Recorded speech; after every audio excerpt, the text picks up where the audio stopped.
The students do phenomenal with inquiry based. As soon as you give them a little bit of information, they just take off with it.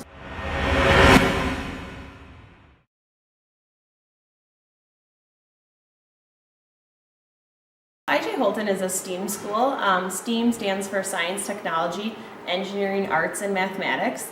And really the vision of our school is to have kids make connections that are bigger than just in an isolated content area. So we use whole team projects, grade level projects, and inquiry-based learning to help tie all these concepts together. The students do phenomenal with inquiry based. As soon as you give them a little bit of information, they just take off with it. They have so many different ideas that they're able to apply.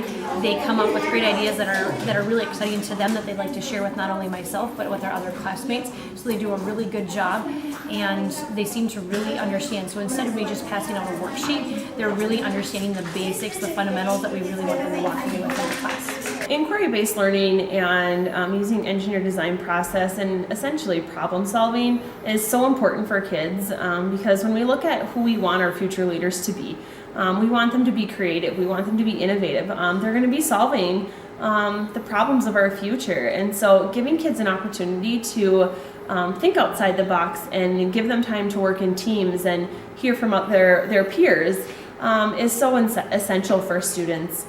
To be able to have that opportunity. As we do the engineering units at the school and actually through all of our units, we work very hard at accentuating the design process in all of our projects. And that design process includes ask about the problem, imagine different solutions to the problem, then plan possible ways to solve the problem, create those solutions, and then improve, and then that process continues on.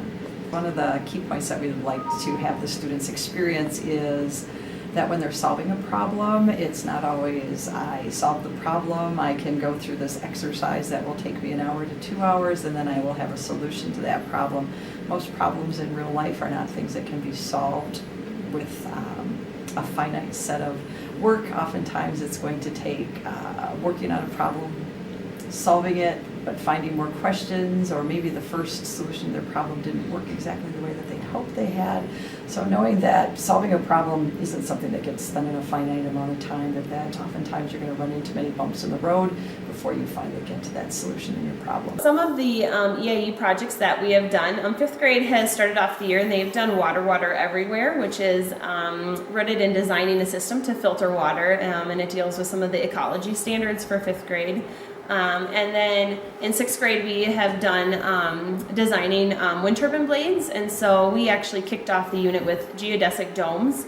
The kids had to work together in teams to try to build a dome, and then we did some sail designing so that kids could learn about the properties of the materials they were going to use, and then it culminated with they were designing wind turbine blades.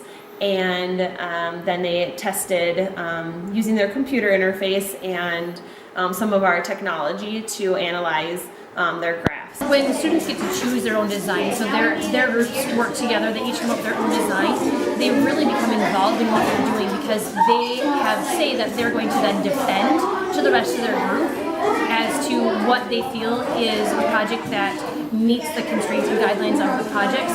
So they get pretty into defending of this should work well compared to this, and they're able to really look in depth at the material because of the fact that they're invested in their design. They want their group to build their design, and they're doing some comparisons so that they're learning from each other what design or model would be better based on what they're supposed to be accomplishing. So they really take that knowledge that they're learning and apply it. So it's not just something that they memorize for a test, but they're absolutely being able to apply those fundamentals by defending and describing and explaining to their fellow workers. Learning in this way is very helpful for students because this is what the real world is like, and we oftentimes hear from our business community that we have students that maybe are book smart, but they don't have the people skills, they don't have the problem solving skills, they don't have the collaboration skills that they need in order to be successful in the business. Oftentimes what we hear is we can teach them the information that they need to know, but we can't teach them these soft skills. So the more opportunities our children have to do those kinds of things, the more successful they'll be in their futures.